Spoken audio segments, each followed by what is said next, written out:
Hello everyone, welcome to foundation classes by Amit. अगर आप CTET दिसंबर 2023 PRT के लिए तैयारी कर रहे हैं तो ये क्लासेस आपके लिए मोस्ट इम्पोर्टेंट हैं। इसलिए अगर आपने चैनल को सब्सक्राइब नहीं किया है तो चैनल को सब्सक्राइब कर लें, बेल आइकन पर प्रेस कर ऑल नोटिफिकेशन को आप ऑन कर दें। अगर आपको किसी तरह का कोई डाउट है, कोई इश्यू है, कुछ पूछना चाहते हैं तो आप इस कॉन्टैक्ट नंबर पर व्हाट्सएप मैसेज कर सकते हैं।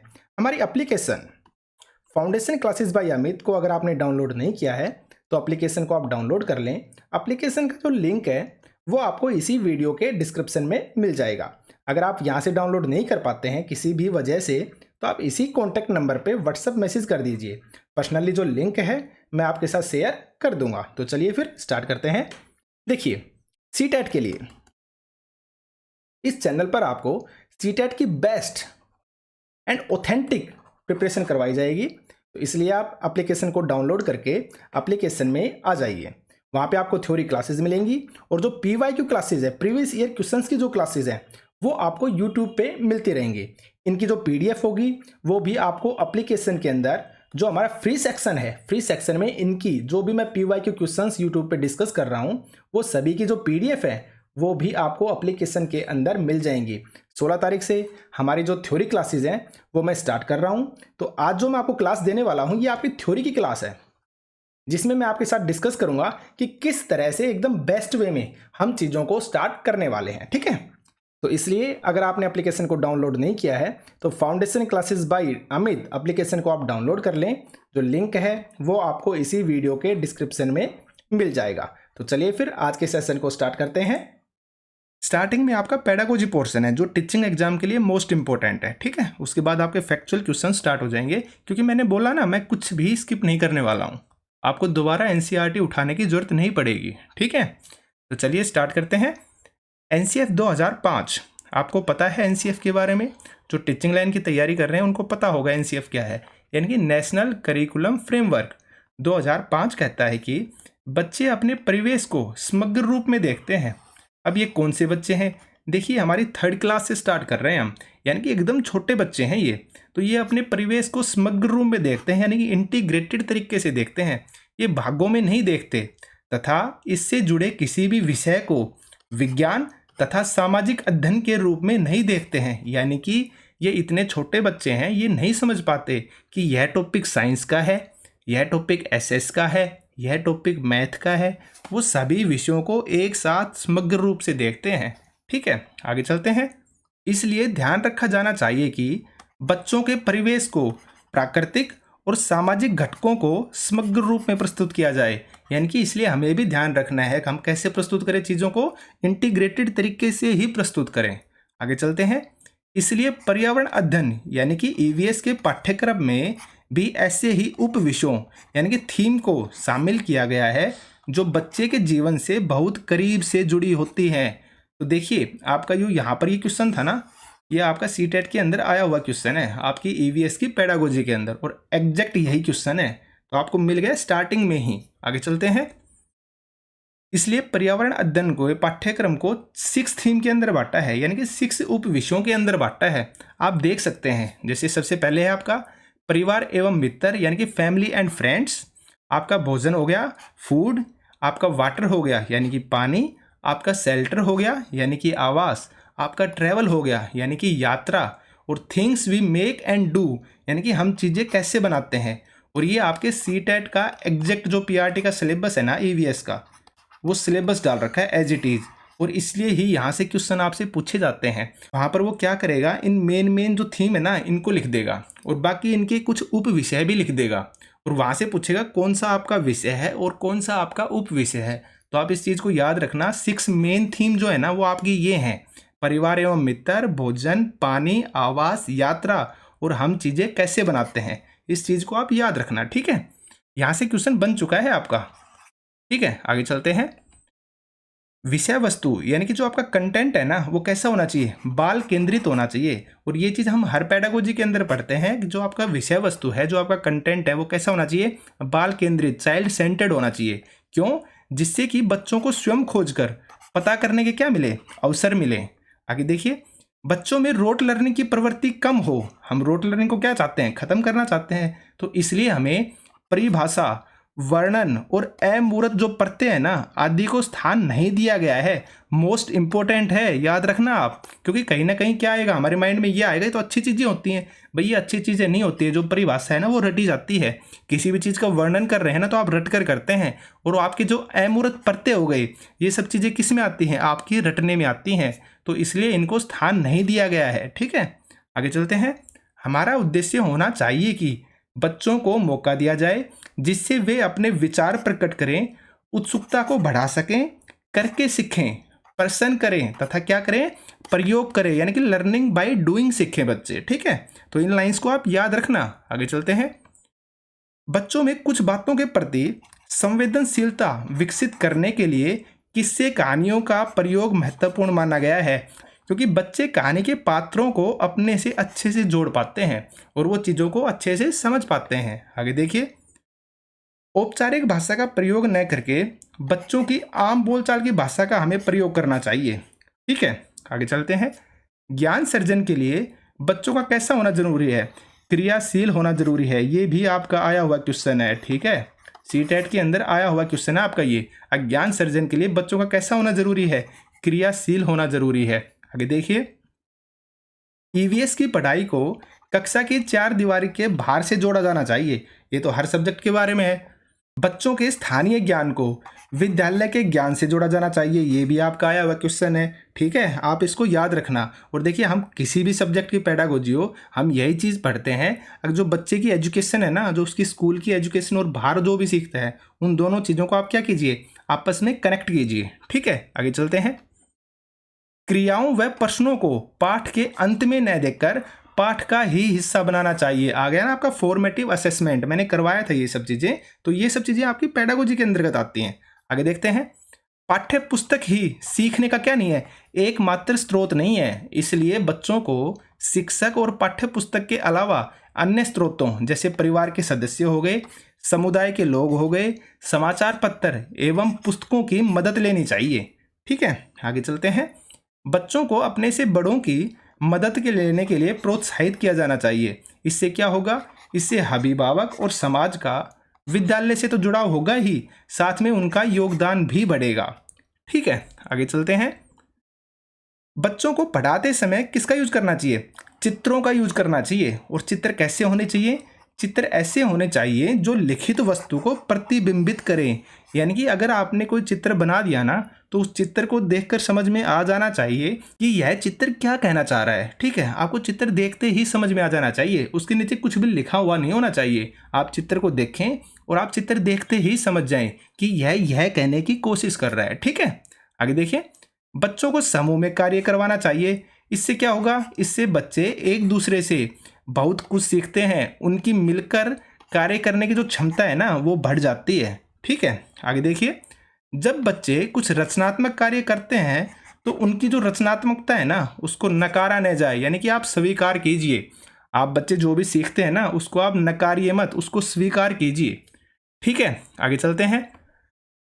हमें हर बच्चे में यह समझ विकसित करनी चाहिए कि समाज में क्या होती हैं, भिन्नताएं होना स्वाभाविक है।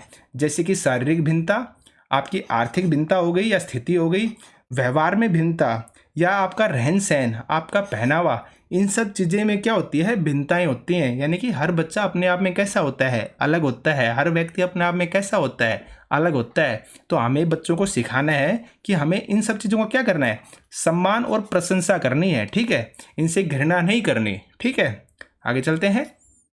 विशेष समूह या आवश्यकता वाले बच्चों को अध्यापक को बड़ी संवेदनशीलता के साथ संभालना है। यानी कि जो विशेष समूह से जो बच्चे आते हैं ना, जैसे डिसेबल्ड बच्चे हो गए, ठीक है, तो इस टाइप के जो बच्चे हैं उनको बड़ी ही संवेदनशीलता के साथ संभालना है एक टीचर को। ठीक है, आगे चलिए। अध्यापक को भी अपना ज्ञान सृजन करते रहना चाहिए, अपने अनुभवों को बढ़ाते रहना चाहिए, ताकि बच्चों को अच्छे से सिखाया जा सके। ठीक है, आगे देखते हैं।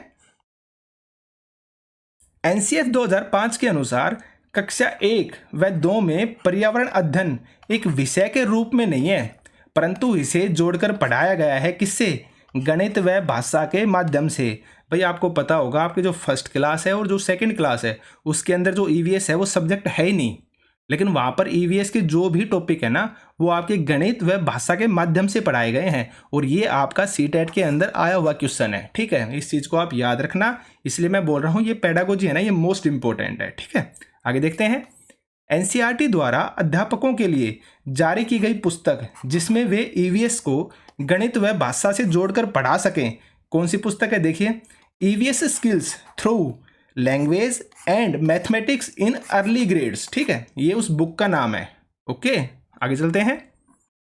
देखिए, यहाँ से आपके फैक्चुअल क्वेश्चन स्टार्ट होते हैं, आपको दोबारा एनसीईआरटी पढ़ने की जरूरत नहीं पड़ेगी। ठीक है ना, तो चलिए स्टार्ट करते हैं।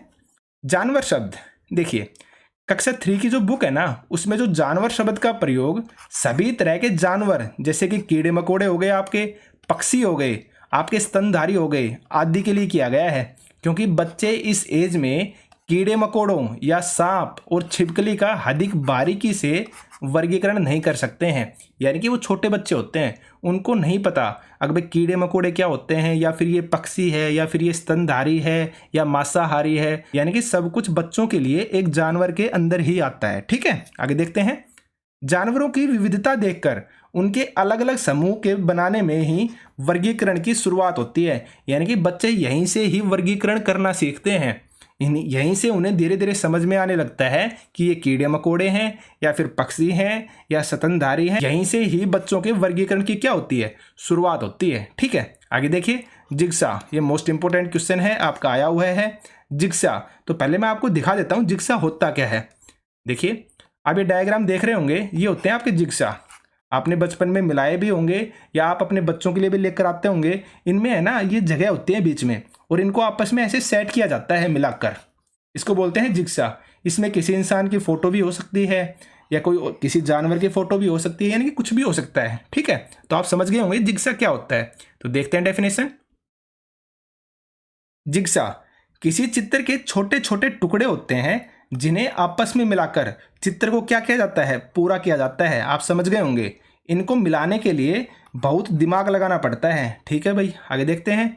यह गतिविधि चीज़ों को क्रमानुसार लगाने का शुरुआती कदम है। यानी कि यहीं से बच्चे क्या सीखते हैं, चीज़ों को क्रम में लगाने का तरीका सीखते हैं, कैसे चीज़ों को क्रम में लगाया जाता है। ठीक है, आगे चलते हैं। क्रम में लगाना बच्चों के अपने अनुभव पर निर्भर करता है। जैसे चूहा हो गया, चिड़िया से छोटा भी हो सकता है और बड़ा भी हो सकता है, ये बच्चे के अनुभव पर डिपेंड करेगा। ठीक है, आगे देखिए। जिग्सा ऐसा बनाया जाए जिसमें क्या हो, कुछ चुनौती हो, सीधे सीधे टुकड़े नहीं होने चाहिए जो आसानी से जुड़ जाएं। यानी कि आपको ऐसा जिग्सा बनाना है जो क्या हो, थोड़ा सा चुनौतीपूर्ण हो, जो थोड़ा सा हार्ड हो, ताकि बच्चे सोचने पर क्या हो, मजबूर हो। ठीक है, आगे देखिए। जानवरों के प्रति संवेदनशीलता से जुड़ी बातों पर क्या करना चाहिए, बच्चों के साथ चर्चा करनी चाहिए। ठीक है, ये एक उनके इमोशनल फैक्टर से जुड़ी हुई बात हो गई। ठीक है, अगर बच्चों को संवेदनशील बनाना है ना, तो जानवरों के प्रति संवेदनशीलता से जुड़ी बातों पर आप बच्चों के साथ क्या कीजिए, चर्चा कीजिए। ठीक है, आगे चलते हैं।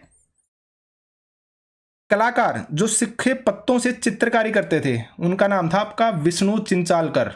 ठीक है, ये आपके पत्ते टॉपिक हैं, उनसे क्वेश्चन पूछा गया है। अब वह कलाकार जो सूखे पत्तों से चित्रकारी करते थे उनका नाम क्या था, विष्णु चिंचालकर। और ये कहाँ से थे, आपके इंदौर मध्य प्रदेश से थे। ठीक है, आगे चलते हैं। हम कहाँ कहाँ से पानी प्राप्त करते हैं, तो देखिए आप झील से, कुओं से, तालाब, झरना, सागर, नदी, नहर, ट्यूबवेल या फिर नल, नलकूप, टांका और आपका गर्म सोता। तो आप सब चीज़ों के बारे में अच्छे से वाकिफ़ होंगे, आप जानते होंगे, लेकिन मैं आपको फिर भी गर्म सोता के बारे में बताऊं। गर्म सोता क्या होता है आपने फिर भी कहीं ना कहीं अंदाज़ा लगा लिया होगा, लेकिन फिर भी देखिए। गर्म सोता यानी कि धरती के बेहद ही अंदर से आने वाला गर्म पानी। ठीक है, इस पानी को, सोते को हॉट स्प्रिंग कहा जाता है। क्या कहा जाता है, हॉट स्प्रिंग। इस चीज़ को आप याद रखना, जिसे हम हिंदी में बोलते हैं गर्म पानी का सोता। ठीक है, आप समझ गए होंगे गर्म पानी का सोता क्या होता है, यानी गर्म झरना। आप इस तरीके से समझिए। ठीक है, आगे देखते हैं। अब आप यहां पर देखिए, क्वेश्चन है आपके सामने, निम्नलिखित में से अलग को छाटिए, और ये सीटेट के अंदर आपका आया हुआ क्वेश्चन है। ठीक है, इस चीज को याद रखना आप। तो देखिए, नदी, पहाड़, तालाब, नल और सोता, इन चीज में से सबसे डिफरेंस कौन सा है या सबसे डिफरेंट कौन सा है। देखिए आप, नदी, पहाड़, तालाब, नल या फिर सोता, तो आपका डिफरेंट होगा यहाँ पर पहाड़। आप देख सकते हैं नदी है, किससे रिलेटेड है? आपके जल से रिलेटेड है। तालाब किससे रिलेटेड है? जल से।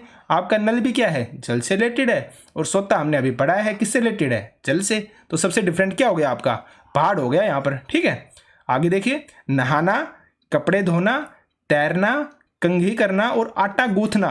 तो यहाँ पर आपका डिफरेंट क्या होगा? कंघी करना, क्योंकि बाकी सभी के अंदर कहीं ना कहीं किसका यूज हो रहा है? जल का यूज हो रहा है, लेकिन कंघी करने में जल का कोई यूज नहीं है। ठीक है, आगे देखिए, मछली, बतख, आपका बंदर हो गया, मगरमच्छ और कछुआ। यहाँ पर सबसे डिफरेंट कौन सा है? आपका बंदर, क्योंकि बाकी सभी कहीं ना कहीं कहाँ पर रहते हैं? पानी के अंदर रहते हैं, यानी पानी से उनका रिलेशन है, लेकिन जो बंदर है उसका रिलेशन पानी से नहीं है। आगे देखिए, कार हो गई, नाव, बस, रेलगाड़ी और साइकिल। अब यहाँ पर देखिए आप, यहाँ पर आता है आपका नाव। ठीक है, क्योंकि नाव किससे रिलेटेड है? आपकी जल से रिलेटेड है, और बाकी सब चीज़ें जल से रिलेटेड नहीं है। तो आप इसको समझ गए होंगे। आगे चलते हैं, बच्चे का पहला स्कूल। तो देखिए, आप इस चीज़ को याद रखना, जो बच्चे का पहला स्कूल होता है ना, वो बच्चे का परिवार होता है। क्यों? क्योंकि बच्चे के सीखने की जो सबसे पहले शुरुआत होती है ना, वो कहाँ से होती है? उसके परिवार से होती है। ठीक है, आगे चलते हैं, चूहों में देखने की जो क्षमता होती है ना, वो बहुत ही कम होती है। याद रखना आप, चूहों में देखने की क्षमता बहुत कम होती है, परंतु सूंघने की, छूने की तथा जो स्वाद वाली क्षमताएं होती है ना, वो बहुत ही तीव्र होती हैं चूहों के अंदर। तो ये स्टेटमेंट आप याद रखना, आपसे पूछा जा सकता है क्वेश्चन। अब चूहों में देखने की क्षमता बहुत ही कम होती है, परंतु सूंघने की, छूने की और जो स्वाद वाली क्षमताएं हैं वो बहुत ही तीव्र होती हैं। ठीक है, आगे चलते हैं, स्वच्छ भारत अभियान की शुरुआत देखिए कब हुई थी? गांधी जी की 150वीं जो वर्षगांठ थी ना, कब थी? 2 अक्टूबर 2014 को। तब आपकी स्वच्छ भारत मिशन की शुरुआत हुई थी, और किसने की थी? नरेंद्र मोदी जी ने की थी। ठीक है, और इसकी टैगलाइन क्या थी? एक कदम स्वच्छता की ओर। आपको पता होगा इस चीज के बारे में। टैगलाइन थी हमारी एक कदम स्वच्छता की ओर। ठीक है, उसके बाद आपका स्वच्छ भारत मिशन 2.0 आया। ये कब स्टार्ट हुआ आपका? ये हुआ था आपका 2 अक्टूबर 2021 को। आप याद रखना। आगे चलते हैं, जैसा कि मैंने आपको बोला है, एकदम स्टार्टिंग से करवा रहा हूँ, एकदम बेस से करा रहा हूँ, कुछ भी स्किप नहीं कर रहा हूँ। लिचेन कहती है, मुझे और मेरी माँ को सांप खाना पसंद है।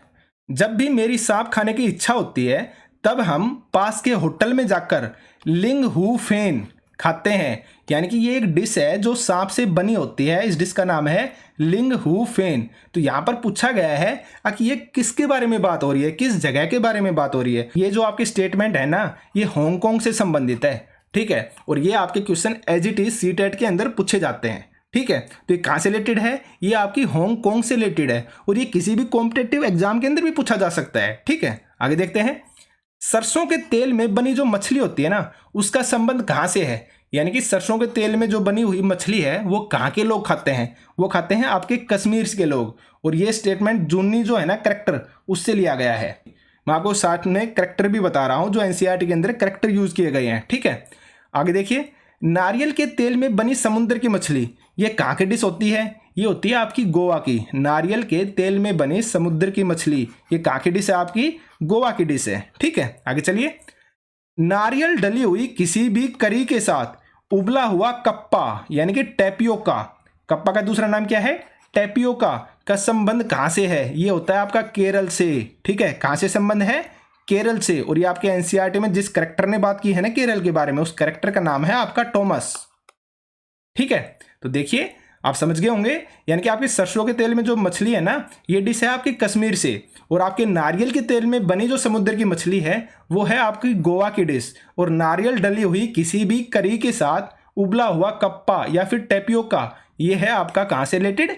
केरल से रिलेटेड। आगे चलते हैं, भारत में मुख्य जो टैपियोका है ना, जिसके बारे में हमने बात की है, इसका जो वैज्ञानिक नाम है वो है मैनीहोट एस्कुलेंटा। क्या नाम है? मैनीहोट एस्कुलेंटा। ये नामक कंद से ये प्राप्त होने वाले स्टार्च से क्या बनाता है? साबूदाना बनाया जाता है। आप साबूदाना तो आप समझते होंगे। ठीक है, और टैपियोका का दूसरा नाम क्या है? इसको कसावा भी कहते हैं। और ये कहाँ का पौधा है?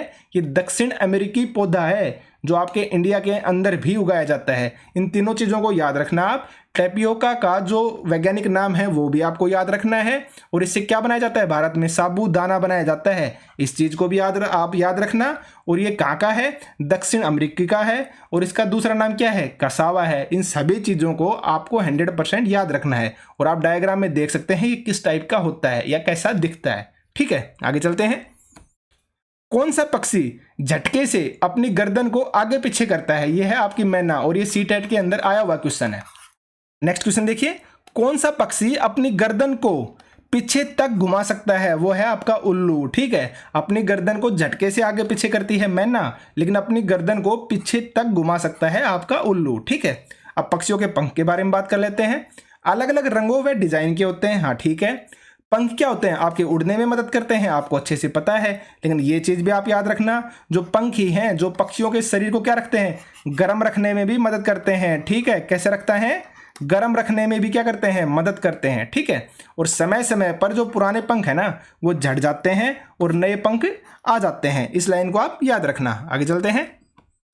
अब देखिए, रोटी बनाने का क्रम मेरे को पता है, हर किसी को पता होगा इसके बारे में, रोटी कैसे बनाई जाती है। लेकिन मैंने बोला ना, मैं कुछ भी स्किप नहीं करने वाला हूं। मैं आपको कंप्लीटली एनसीईआरटी कराऊंगा ताकि दोबारा आपको एनसीईआरटी उठाने की जरूरत ही नहीं पड़े। ठीक है, तो इसलिए मैंने एकदम जो इजी क्वेश्चन है ना उनको भी शामिल किया है, क्योंकि जरूरी नहीं है ये सभी के लिए ईजी हो, इसलिए सभी को शामिल करना जरूरी है। और इससे बाहर आपको कुछ मिलने वाला भी नहीं है। ठीक है, आपको दोबारा एनसीईआरटी पढ़ने की जरूरत नहीं पड़ेगी कभी भी। देखिए, सबसे पहले आप क्या करते हैं? आटे को बर्तन में निकालते हैं। ठीक है, उसके बाद आप आटे को क्या करते हैं? गूंथते हैं। फिर आटे के छोटे छोटे आप गोले बनाते हैं, और गोले को क्या करते हैं? आप बेलते हैं बेलन से, चकले से। ठीक है, और फिर क्या करते हैं? आप उसको सेकते हैं, यानी कि रोटियां बनाते हैं। और इस तरह से क्या हो जाती है? हमारी रोटी बनकर तैयार हो जाती है। तो ये आपका रोटी बनाने का क्रम दिया गया था। इसके बाद देखते हैं, हम विभिन्न तरीकों से चीज़ों को पकाकर खाते हैं, यानी कि चीज़ों को पकाने का तरीका बताया गया है। जैसे देखिए, भूनकर, जैसे हम क्या खा रहे हैं? ये आपका भुट्टा होता है ना, भुट्टा क्या होता है? इसको क्या बोलते हैं? भुट्टा। तो ये कैसे खाया जाता है? ये आपका भूनकर खाया जाता है। जैसे शकरकंदी है, उसको भी हम कैसे खाते हैं? हम भूनकर खाते हैं। ठीक है, उसके बाद आता है आपका उबाल कर खाने वाले। आप उबाल करके मतलब आप समझ गए होंगे, जैसे हम सब्जी को भी उबाल कर खा लेते हैं, हम अंडों को भी उबालते हैं, तो उसको बोलते हैं उबालना। आप डिफरेंस समझ पाना, भूनकर किन चीज़ों को खाते हैं और उबालकर कैसे खाया जाता है। ठीक है, जैसे तलकर है, आप पूरी को देखकर समझ गए होंगे। अगर जो पूरी जैसी चीज़ें होती है ना उनको कैसे करते हैं हम? तलकर, यानी कि तेल के अंदर तलकर हम क्या करते हैं? खाते हैं। ठीक है, एक होता है सेक कर खाना। जैसे आपका पिज़्ज़ा हो गया, एकदम बेस्ट एग्जाम्पल है पिज़्ज़ा। तो पिज़्ज़ा कैसे खाया जाता है? पिज़्ज़ा को हमेशा सेका जाता है। अब देखिए, एक क्वेश्चन फिर से है आपका, जब मैं घूमने गया तो हमारी जो बस है ना वो ऊंचे ऊंचे पहाड़ों पर टेढ़े मेढ़े रास्तों से होकर चलती है। कक्षा 3 के यहाँ से वहाँ चैप्टर के अनुसार हम कहाँ घूमने गए थे? तो देखिए, यहाँ का आंसर आएगा आपका शिमला। पर नॉर्मल सी बात है, ऊंचे ऊंचे पहाड़ और जो टेढ़े मेढ़े रास्ते हैं ना वो तो कहीं पर भी हो सकते हैं। तो इसलिए क्वेश्चन में उसको दिखाना पड़ेगा कि वो कहाँ के बारे में बात कर रहा है। तो इसलिए उसने एक नाम दे दिया स्पेशली, कक्षा के 3 के यहाँ से वहाँ जो चैप्टर है ना उसके अनुसार हम कहाँ पर घूमने गए थे? हम गए थे शिमला। ठीक है, आगे बात करते हैं। उसके बाद आती है आपकी ब्रेल लिपि। तो देखिए, जो लोग देख नहीं सकते उनके पढ़ने का एक खास तरीका होता है जिसे हम कहते हैं ब्रेल लिपि। ठीक है, आप समझ गए होंगे भाई, जो लोग देख नहीं सकते उनके पढ़ने का एक खास तरीका होता है जिसे ब्रेल लिपि कहते हैं। ब्रेल लिपि मोटे कागज पर एक नुकीले औजार से बिंदु बनाकर लिखा जाता है। ठीक है, ब्रेल के अंदर क्या किया जाता है? एक मोटे कागज पर एक नुकीले औजार से बिंदु बनाकर लिखा जाता है। आगे देखिए, ब्रेल कागज पर हाथ फेर कर पढ़ा जाता है और कि उस पर क्या लिखा गया है। ठीक है, यानी कि ब्रेल कागज पर हाथ फेर कर पढ़ा जाता है कि उस पर क्या लिखा गया है। आगे देखते हैं, ब्रेल लिपि का आविष्कार। अब देखिए, ब्रेल लिपि का आविष्कार किसने किया था? लुइस ब्रेल ने किया था। ये कहाँ के व्यक्ति थे? फ्रांस के व्यक्ति थे। और कब किया था? 1824 के अंदर किया था। ठीक है, और जब ये 3 साल के थे ना तो इनकी स्टोरी के बारे में बताया गया है। अब 3 साल की एज में अपने पिता के औजारों से खेलते समय इनकी आंखों में नुकीली चीज लगने से इनकी आंखों की क्या चली गई थी? रोशनी चली गई थी। ठीक है, इस चीज को आप याद रखना। कब थे ये? 3 साल की एज के थे ये। ठीक है, और ब्रेल लिपि में कितने वर्ण होते हैं? 63 आपके वर्ण होते हैं और 6 आपके बिंदु होते हैं। ये आपका सीटेट के अंदर पूछा जा चुका है ये क्वेश्चन। ठीक है, अब ब्रेल लिपि में कितने बिंदु होते हैं? 6 बिंदु होते हैं। और वर्ण कितने होते हैं? 63 आपके वर्ण होते हैं। और ब्रेल लिपि को अब हम कंप्यूटर के द्वारा भी लिख सकते हैं। ठीक है, इस चीज़ को भी आप याद रखना। तो देखिए, ये हमारा फर्स्ट लेक्चर था। आप ये मत सोचना कि भाई बोरिंग है या ऐसी चीज़ें हैं जो हमारे काम की नहीं है। जब आप किसी एग्जाम को देंगे ना, तब आपको पता चलेगा ऐसी ऐसी जगह से भी चीज़ें उठाई जाती हैं, ऐसे ऐसे चीज़ों से भी क्वेश्चन उठाए जाते हैं। ये आपकी 3rd क्लास की है, जहाँ पर आप देख सकते हैं ब्रेल लिपि के बारे में कितने अच्छे से बताया गया है। ठीक है।